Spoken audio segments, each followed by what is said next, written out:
এরকম আমাদের গাছের মল্লিকা আম, কি বড় বড় সাইজ মল্লিকা আম।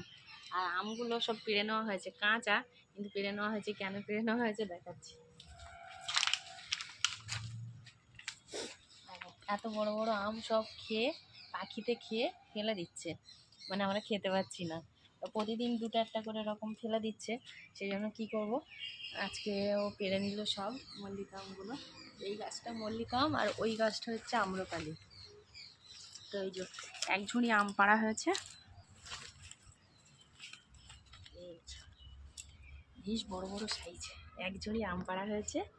আর মল্লিকা আম এতে দুটো একটা আছে।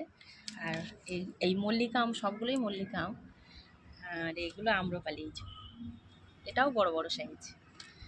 তো এই যে আম, কে কে মল্লিকা আম খেয়েছে বলো তো? গাছে থাকলে পোকা হয়ে যায়।